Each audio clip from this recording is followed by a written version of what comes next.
Bonjour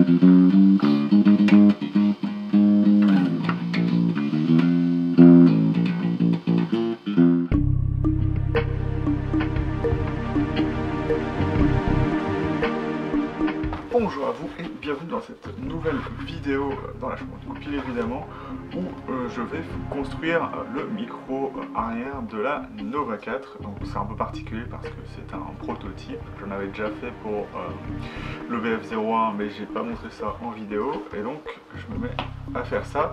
Donc il doit rentrer là-dedans et ce sera un micro qui aura à peu près, je dis bien à peu près, la taille de ce qu'aurait un micro type Rickenbacker. Donc ce serait un micro qui peut s'adapter potentiellement dans une Rickenbacker 4003, toutes celles qui vont avoir les chevalets type, comment ça s'appelle, sabots, mais les modernes, hein, pas vraiment les vrais sabots puisque ça fait partie du micro, enfin, bref.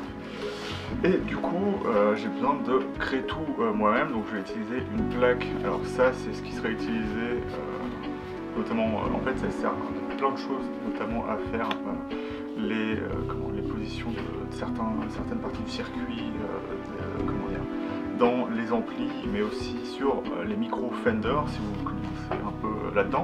Et donc je vais avoir besoin de découper la base et la partie qui sera visible au-dessus. Donc on a les plans ici, je ne sais pas si vous pouvez les voir. Et donc on va faire ça ici, donc je vais vous montrer à peu près ce qu'il faut pour faire un micro et en plus ce sera l'occasion de voir la création en elle-même d'un micro qui n'existe pas.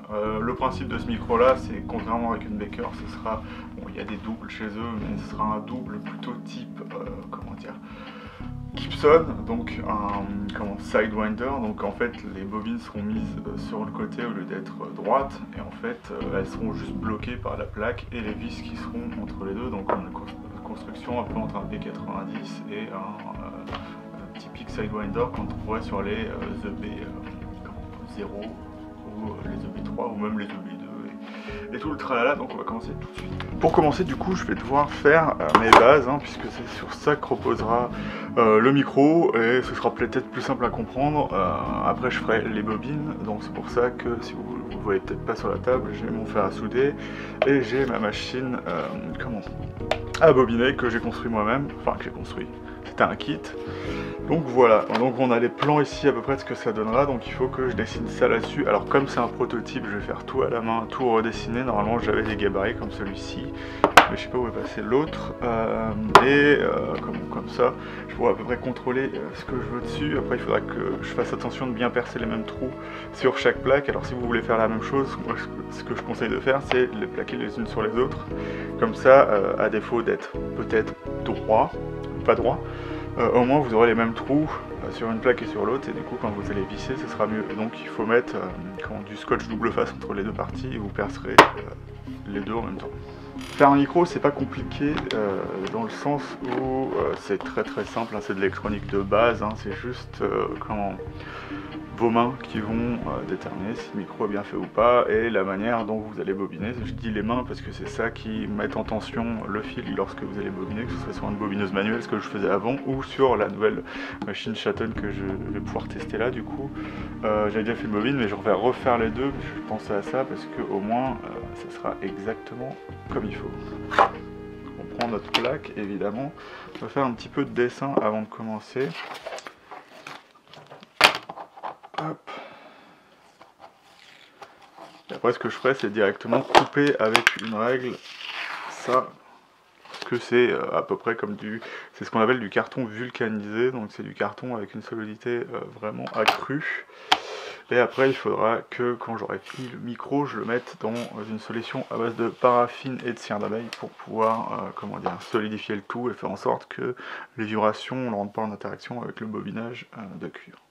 Ce qui est un peu embêtant sur ce micro, c'est comme j'ai pris à peu près les mesures qu'on a sur des micros existants type Rickenbacker, les mesures sont quand même assez étranges. Donc on va avoir 136 en largeur et à peu près 28-29 en épaisseur, enfin en largeur. Et donc on va attaquer ça tout de suite. Je dis que ça pourra rentrer dans dans ce qu'il faut pour faire un micro Rickenbacker normal, parce que normalement l'écartement a été calculé pour que les deux trous de perçage rentrent dans tout ce qui est avec les micros longs Rickenbacker.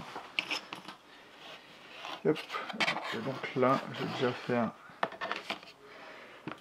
sur la plaque, je vais quand même en faire plusieurs, hein, ça reste des prototypes, donc je vais prendre la meilleure plaque que j'aurai découpée à la fin. Donc là, je vais m'occuper de faire un trait sur toute la longueur pour commencer.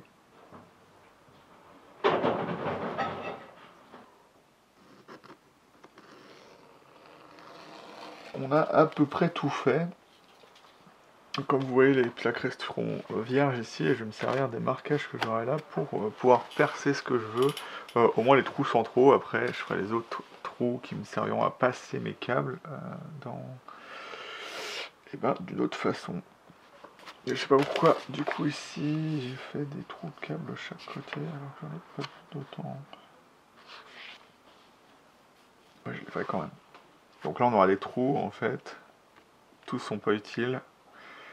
Mais ça servira à passer tous les câbles qui sortent, et en fait il y a un système assez particulier dont je ne vais pas parler ici peut-être, mais en gros en fait le passage d'une bobine à l'autre sera fait en dessous par un câble qu'on pourra en gros couper pour pouvoir changer, pouvoir mettre le micro en simple ou ajuster les paramètres, mettre le micro en ligne ou d'une façon différente électriquement parlant. Donc voici à peu près un montage à blanc du micro. Alors les trous sont pas faits partout évidemment, il n'y a pas les trous qui vont servir à sortir les câbles.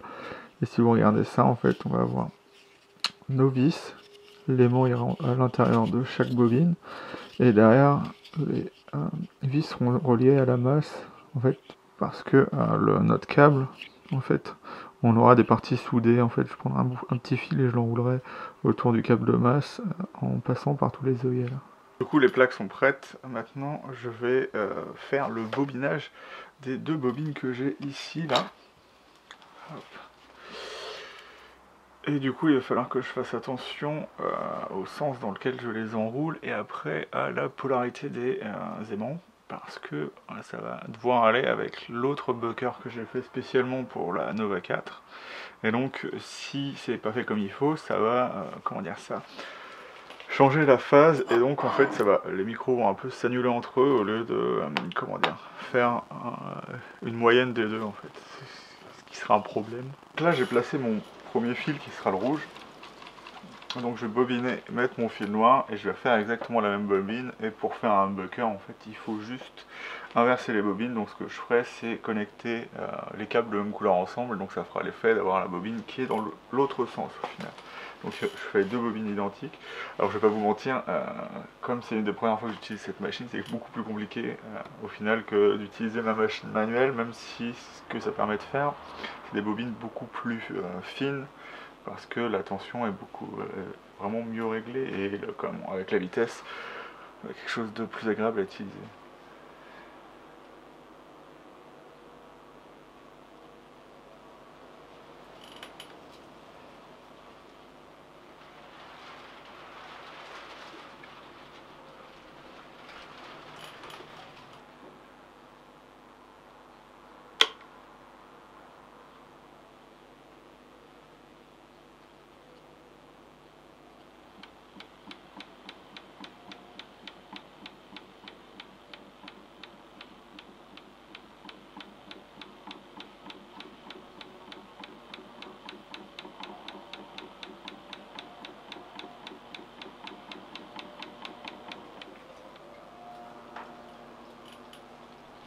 Donc je vérifie quand même que la bobine est bien engagée et du coup je vais des fois vérifier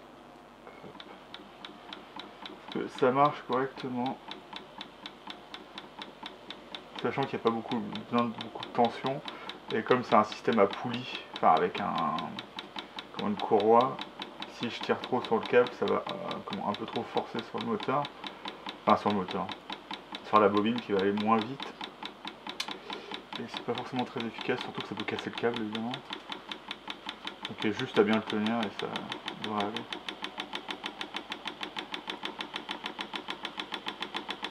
Donc là ça va beaucoup plus vite qu'avec l'autre hein, parce que je suis déjà à 250 tours hein.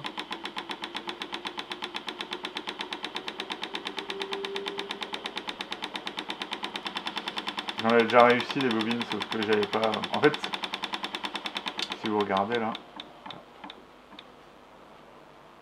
si je mets du scotch bleu sur le bord des bobines, c'est pour pas que le fil vienne se coincer derrière. Donc en fait ça le guide à l'intérieur de la bobine quoi qu'il arrive.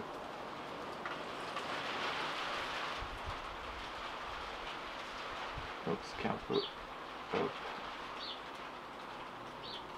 Et puis il faut deux fois... Comme c'est un système à poulie, il a un peu de mal à partir. Enfin, poulie, putain, pourquoi je dis poulie?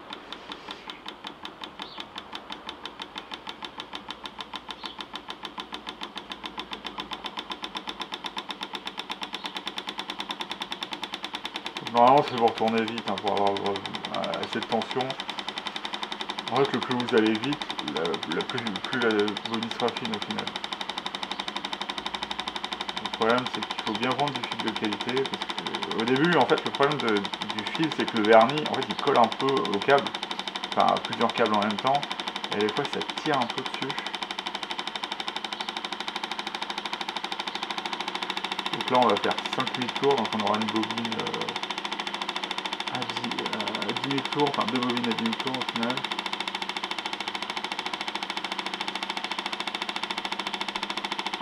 J'ai pris un peu mon temps là, parce que, alors que je retrouve l'autre. Voilà, ça c'était la première bobine, que d'ailleurs, je vais devoir refaire, pardon, parce que en fait j'ai fait mes 5000 tours. J'ai fait ma soudure en comment dire, faisant comme d'habitude, en faisant un crochet dans mon fil pour que ça adhère mieux, sauf que c'était trop épais. Et donc là je me suis retrouvé avec une bobine où tout sortait, donc j'ai dû la raffiner un peu. Et donc là on avait 5000 tours, là j'en ai fait 4000 avec un fil qui est, comment dire, soudé à plat, donc dans juste la longueur du fil, sans le replier sur lui-même. Et c'est beaucoup mieux, voilà. Et donc ça sera comment dire, une résistance bien plus, comment dire ça, modérée pour un micro de ce type. Parce que là on est, alors si je vérifie ça, hop, résistance. Et comme ça je vérifierai qu'une fois que j'ai mis le scotch, ça tient toujours bien la route. Si ça passe pas, ce serait dommage. Alors.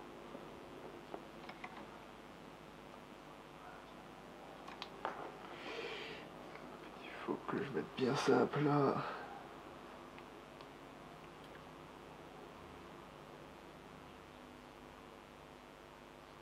« 4,47 ». Donc ça donnera quand même pratiquement un micro à, comment dire ça, 9 kilo ohms, 9 ohms, 9 kilo ohms en termes de...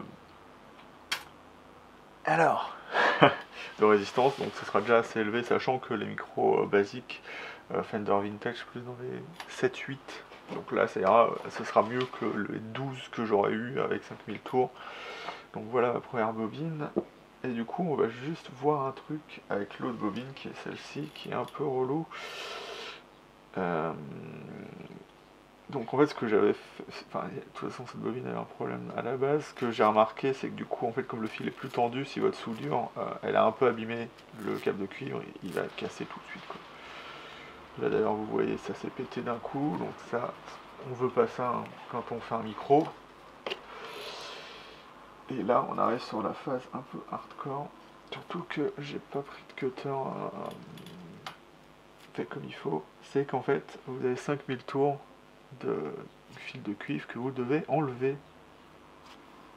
Et donc ça doit être le truc le plus horrible quand vous faites un micro, c'est de rater. Et en fait il faut réussir à couper tout, absolument tout, sans abîmer la bobine évidemment, pour pouvoir recommencer encore une fois. Le problème d'abîmer la bobine, c'est que ça fait une partie où le prochain câble peut accrocher.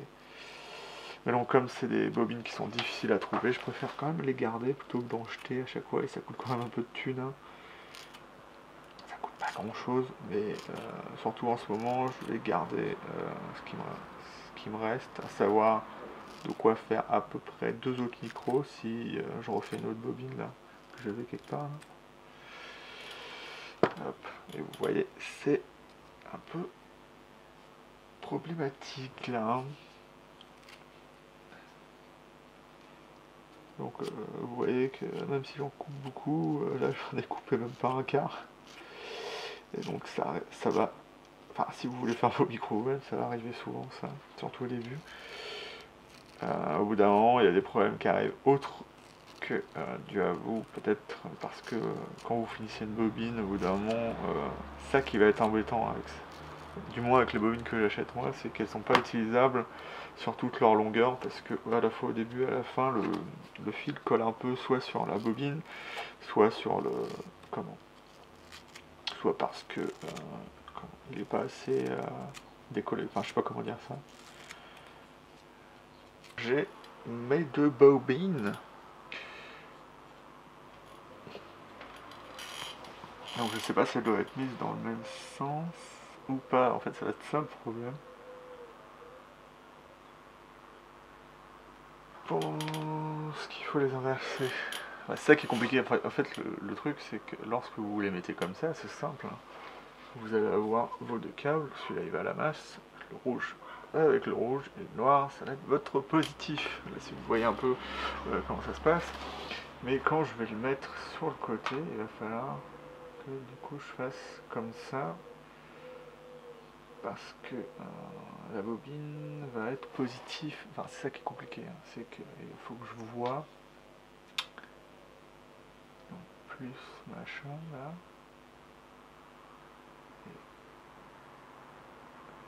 Donc en fait, ce que je vais faire, c'est que je vais faire ce que je fais d'habitude. Donc, à savoir positionner déjà comme ça les aimants à l'intérieur avec le négatif dans la bobine que je veux et le positif dans la bobine que je veux. Et après, je les mettrai dans le sens qu'il faut à peu près pour que ça aille. Donc on va faire ça tout de suite. Vous prenez vos aimants chargés, hein, évidemment, et déjà je vais vérifier parce que celui-là doit être position sud, donc ça me permettra de déterminer de quelle façon je dois mettre celui-là. Donc le sud doit être peut-être au-dessus pour que ça marche.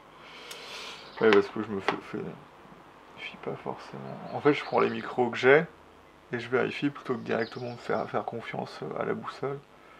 Hop, et si je fais ça, on va dire que c'est bon. Et là, il va falloir que je réussisse à rentrer ça dedans, ce qui est pas simple.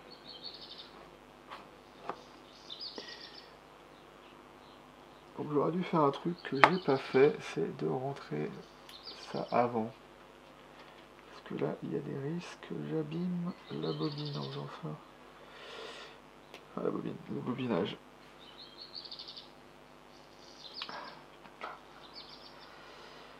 Et voilà, ça rentre. Je plaque ça le maximum à l'extérieur de la bobine pour que ça aille bien. Puisqu'il faut que ça touche les aimants. Enfin, les aimants, les vis. Donc voilà, on va avoir celui-ci. Donc pour voir ça, du coup, je vais checker la résistance encore de chaque micro. Il faut toujours faire ça, hein, toujours vérifier que tout marche parce que si à chaque étape vous avez, puisque c'est très fragile évidemment, des bobines comme ça, donc là ça marche et là ça marche. Donc la bobine a résisté, c'est bon. Donc là normalement, hop, donc ce qui est un peu compliqué là, le problème que j'ai là, c'est que je peux pas faire ça à l'aveugle, ou sinon oui, mais en fait si je comprends tout de suite comment je fais ces micros là, je pourrais généraliser l'utilisation du câblage dans cela, alors que là pour l'instant je ne sais pas si quand je vais câbler ça je vais devoir changer la façon de câbler les micros ensemble, les 2 micros précision pour faire un double comme celui-là, parce que sinon j'aurais le problème de phase. Hop, donc ça on va. C'est pour ça que j'ai ma petite phase de réflexion là, c'est qu'il faut que tout aille bien, parce que ça c'est le micro qui va sortir. Donc il faut que je sache si celui-là c'est l'entrée. Ça sera l'entrée et l'autre la sortie. C'est ça en fait qu'il faut que je sache. Si j'utilise ce câble. De toute façon, en fait il faut que je les tourne dans le même sens. Ah oui c'est ça. C'était donc ça.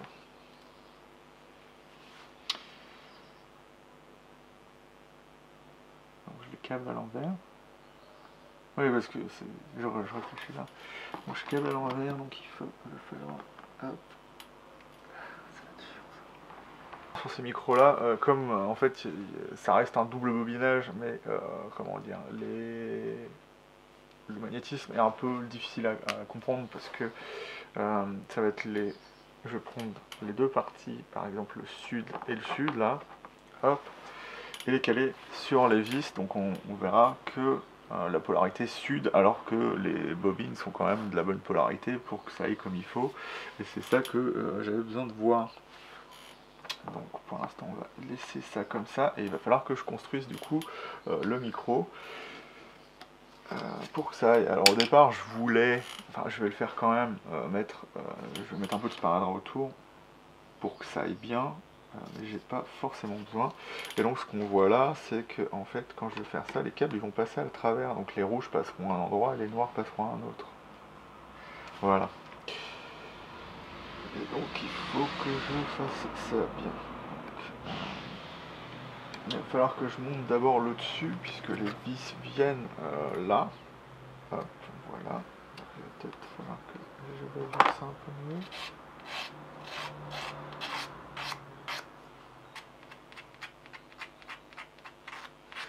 C'est un prototype, hein, donc en fait, comme je l'ai dit, là, la découpe est à peu près approximative, mais normalement, quand ce sera, enfin quand je les ferai, vraiment, si ça marche bien, je les ferai à la découpe laser. Donc je referai les patrons sous Illustrator et j'en ferai des SVG pour que ça puisse être utilisé au moins pour graver les contours au laser et que je puisse après faire ma petite popote tout tranquille et avoir quelque chose d'un peu plus joli que ça, même si ça marchera parfaitement bien avec ça. Comme c'est mon design, c'est particulier de toute façon.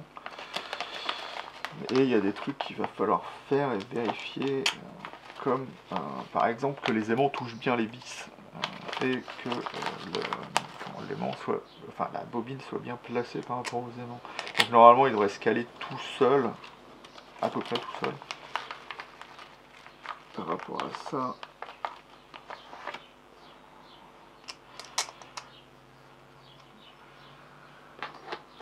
Mais théoriquement les vis ne servent pas à grand chose dans ce type de micro là. C'est un micro avec en général un peu plus de basse que les autres puisqu'il faut qu'il soit... ça dépend les micros, mais là ça ressemblera plus à un micro style Reaper de Reaper basse. Mais ce qu'il faut savoir c'est que c'est l'aimant qui compte, c'est pas la vis, et donc basiquement le champ magnétique est un peu plus bas que sur les Fender, donc le son sera moins précis dans les aigus et dans les médiums, enfin c'est ce que j'ai constaté. Après on verra, ça se trouve je me trompe totalement. Et donc voilà, une fois qu'on a comme ça, donc ça va être comme ça et comme ça.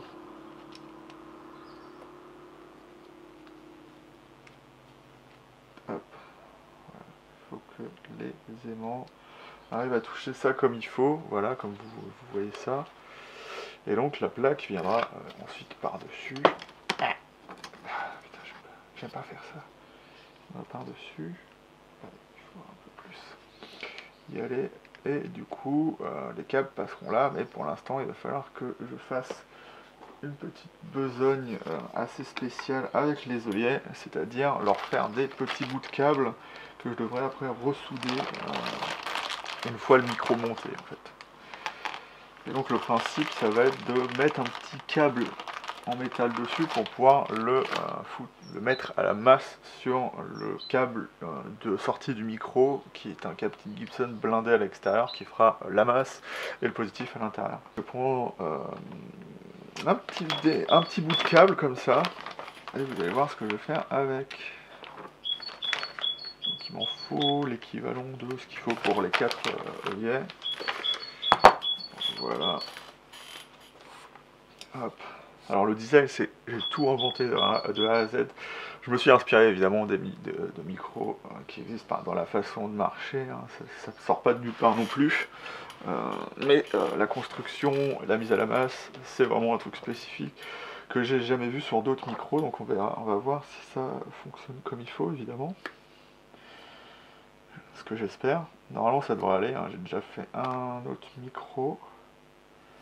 Bon, il reste encore des détails du type quel aimant va mieux sur ce type de micro, puisque évidemment il faut travailler ça.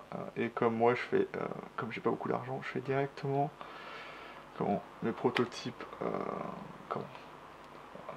prêts à marcher, et c'est après que je dois faire des ajustements. Donc on va juste voir ça là.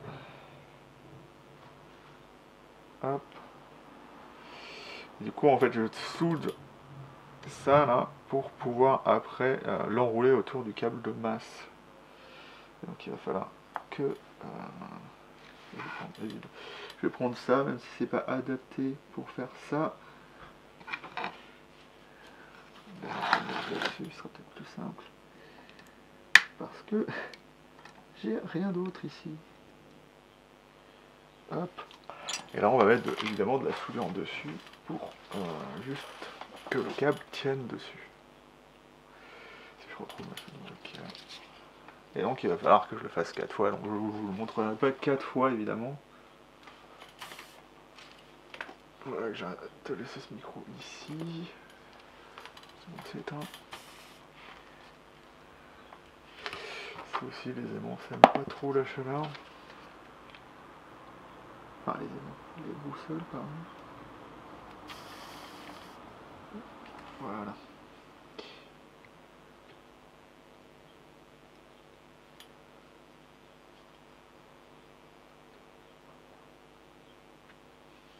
Hop. Vous pouvez l'entendre, je me suis un peu brûlé sur un bout de soudure. Et voilà, on a notre petite soudure toute propre. Je pense pas qu'il va mettre au point dessus. S'il le fait, c'est cool. Et donc, on a notre point de soudure. Et donc, voilà. Et donc, j'arrête pas de dire et donc. Et après, on viendra l'enrouler autour de la masse. Donc, vous comprendrez, une fois que j'aurai fini de monter le micro, à quoi ça va servir. Là, j'ai fini mes 4 petits œillets. Donc, je vais pouvoir attaquer le montage du 10 micros. Hop, donc on essaye d'avoir le truc le plus précis possible, on va dire. La tige, je rajusterai après. Donc, je me souviens plus du son dans lequel je l'avais mis. Ah, ça va dessus. Hop. Donc là, ce qu'il va falloir faire, c'est réussir à passer mes câbles à travers. Donc oui, je sais de lequel l'entrée, c'est celui-là, évidemment. Je me repose, je dis ça parce que je me reposais la question aussi. C'est pas vrai. Hop. Tac. Tac.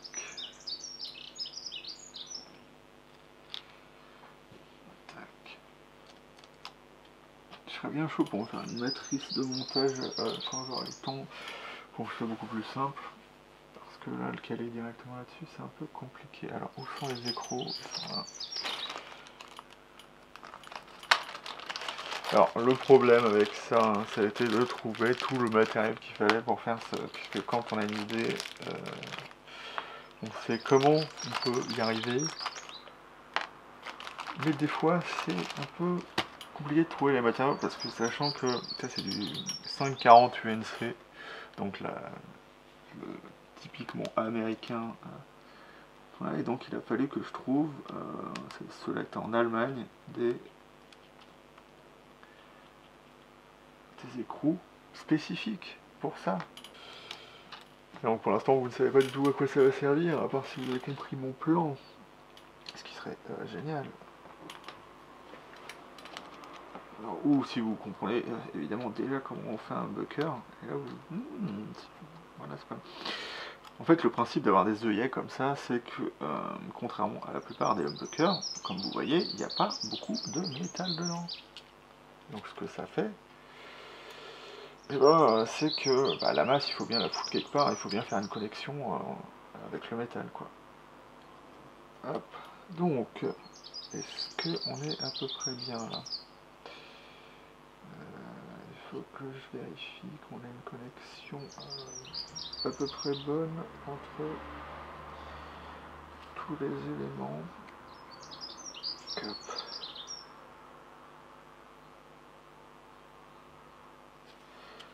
Légèrement moins sur la corde du haut que sur la corde du bas. Ouais, c'est bien. Hop. Et du coup, on a à peu près le design du micro en lui-même, hein, qui est pratiquement à cette étape-là. Il n'y a pas beaucoup de plus à faire. Alors, en théorie, j'ai pas besoin de vraiment beaucoup visser ça. On va quand même le faire un petit peu. Et là, on va avoir tous nos câbles à connecter, évidemment.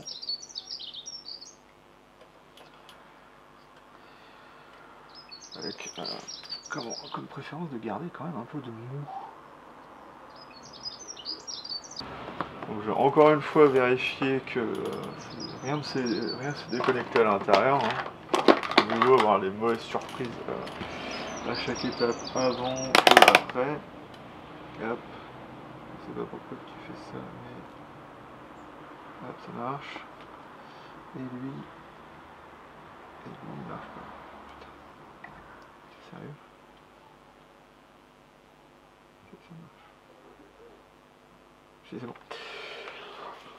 Hop, on est bon sur les deux. On mettra le micro là. On va quand même voir un peu le câblage. Après, bon, ça fait un petit côté, bricolage, mais c'est. Ou sinon, je peux mettre, ouais, je pourrais mettre du scotch directement. Après. Voilà. On verra ça. Donc, je vais prendre ces deux-là, calerai derrière avec un scotch. Et en fait, le principe de faire ça, c'est que en fait, les bobines doivent être en phase inversée. Donc, ce qui passe dans une bobine dans un sens doit sortir dans l'autre sens de l'autre côté. Ce qui peut être simple en termes de, design, c'est en fait de faire les bobines dans le même sens et de mettre les mêmes câbles et du coup de coller les câbles sur les mêmes couleurs. Du coup, on a une inversion directe sans avoir besoin de bobiner dans chaque sens. Ce qui est beaucoup plus facile à la création puisque vous pouvez faire 20 000 fois la même bobine sans vous poser la question de dire est-ce que je laisse être dans le bon sens ou pas. Et quand vous les fabriquez, vous n'avez pas à vous poser la question de changer les fils à chaque fois de sens, si vous avez compris. Donc on va souder ça. Hop. Tac. Youp. Alors, ce qui m'embête un petit peu, c'est que comme vous le voyez, les œillets, il va falloir directement les souder sur la plaque, ce qui peut un peu l'endommager.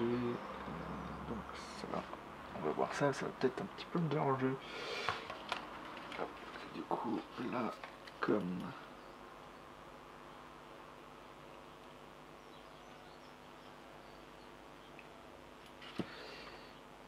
Et voilà.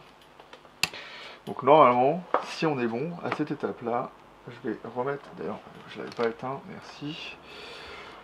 Je vais remettre ça et normalement on devrait avoir une connexion parfaite à 8,93K, c'est ça? Ou 9, voilà, bon, on est par là. Quand le micro en plus de... comment dire, sera fini, je pourrai le stabiliser et vous montrer à peu près ce que ça donne. Donc normalement c'est, je crois, de l'Alnico 5, parce que c'est la seule chose que j'ai réussi à me dégoter pour faire ce micro. Alors le problème que j'ai là, donc c'est pas grave, mais j'ai pris le mauvais sens de la plaque.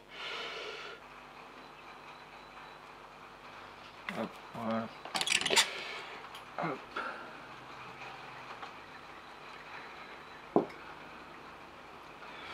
Du coup, j'ai bien la masse qui va là. Du coup, ce câble-là devra aller là-dessus.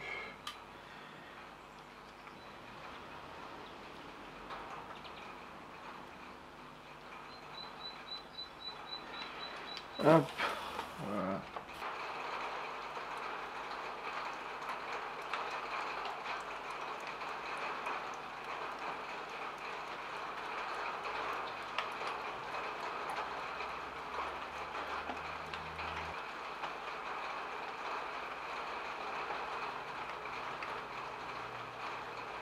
Donc normalement on a un micro qui devrait être fonctionnel maintenant.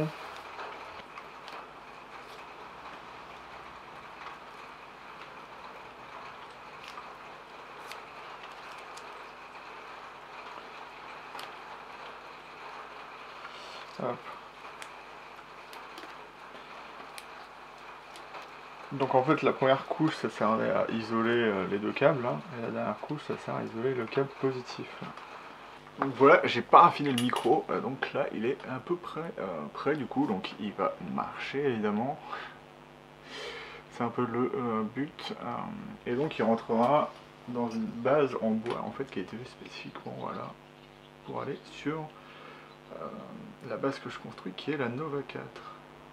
Et ce sera assez cool je pense. Donc voilà à peu près comment je fabrique mes micros, enfin surtout les micros que je fabrique moi-même. Celui-là bah, je l'avais fait sur plan. Le but c'était de faire un micro à la fois assez simple mais avec des caractéristiques particulières, à savoir des bobines mises sur le côté, donc ce qu'on appelle un sidewinder, donc avec deux aimants de chaque côté, qui vont être dans le même sens, mais en fait comme la phase inversée, normalement ça doit faire le même effet qu'un humbucker normal. Et puis voilà, ça donne un espèce de look différent, l'impression que c'est un micro simple, mais en fait c'est un double intérieur. Et voilà, donc avec notre masse assez spécifique que j'ai fait pour rapporter un peu de métal pour que, comment dire, ce soit, comment, avec un petit peu plus de... Voilà. Donc je vais essayer de faire vite pour finir, parce que j'ai plus beaucoup de place sur ma carte.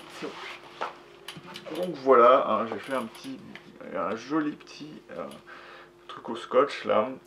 Donc si vous savez pas ce que c'est une version, une bêta on va dire, d'un testeur de micro. Donc c'est une base spécifiquement prise et un peu arrangé, hein, je vais appeler ça comme ça, hein. Certains d'entre vous diront que c'est de la boucherie, mais fait pour tester des micros. Et pourquoi c'est important, et c'est une base pas chère, c'est pour ça que je l'ai prise, c'est que comme je fabrique des instruments et que je veux potentiellement les vendre et potentiellement aussi vendre les micros que je fabrique, c'est quand même mieux d'avoir un instrument qui permet à chaque fois qu'on en a fini un de le tester avec un circuit spécifique. Donc ce que je fais là, donc là la configuration qui est là c'est bien évidemment pour servir à la Nova 4 puisque c'est le micro de la Nova 4, donc c'est le circuit électrique de la Nova 4 qui est derrière. Ça me permet de voir du coup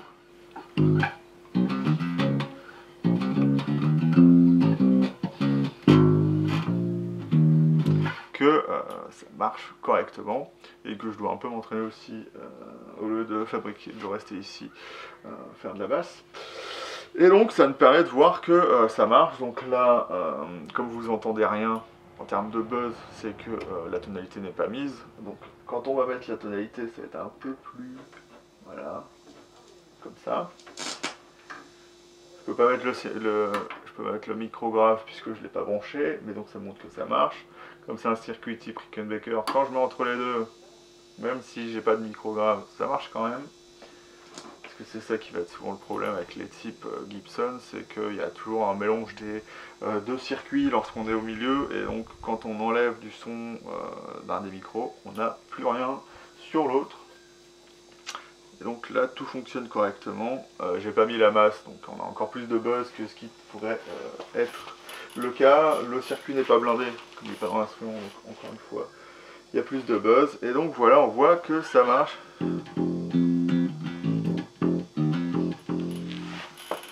J'ai du gain là. Ce qui ne sert pas à grand chose puisque c'est un ampli. Attends, on va tester ça. Ouh.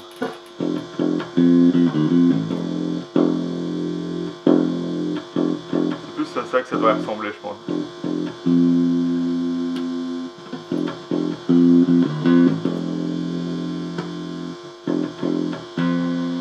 Bon, le son est un peu différent puisqu'il y a le condensateur qui est Breaker dans le circuit. Et j'ai fait un switch pour pouvoir l'enlever ou le remettre quand on veut. Après il y a mon switch stéréo, mais comme le jack mono qui sert au circuit de l'aigu, puisque c'est un mono-mono en fait, en gros ça fait deux circuits séparés. Donc le circuit, hop, ça ne marche pas, puisqu'il est séparé mais sur le jack qui n'est pas branché. Et donc là en mono ça marche parfaitement bien. Et du coup ça permet de voir ça. Et puis le cas échéant aussi, hein, lorsque vous faites des micros, ça vous permet aussi de voir la subtilité qu'il peut y avoir entre différents aimants. Donc vous pouvez utiliser l'instrument, genre prendre la basse, la garder là, et à chaque fois modifier les aimants, évidemment avant de paraffiner le micro si c'est possible, tester différentes combinaisons d'aimants et de voir ce qui, comme une petite expérience, ce qui marche le mieux.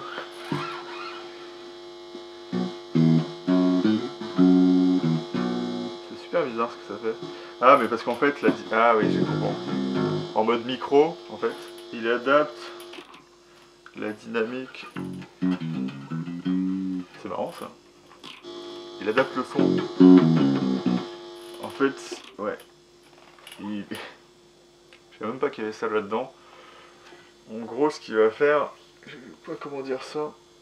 C'est comme en fait, ce qu'il va enregistrer à l'intérieur pour le retransmettre, il va adapter le volume à chaque fréquence, ce qui est assez bizarre. C'est pour ça que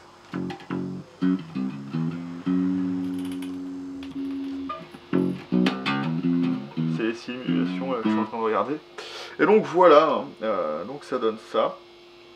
Il y aura plus évidemment de tests quand je ferai la Nova 4. Il faudra que je fasse le test de l'EBF 01, ça arrivera un jour. Et voilà, donc si vous avez aimé cette vidéo, n'hésitez pas à mettre un pouce levé. Si vous n'avez pas aimé, moi je préférerais que vous dites pourquoi, parce que vous avez des raisons de ne pas aimer.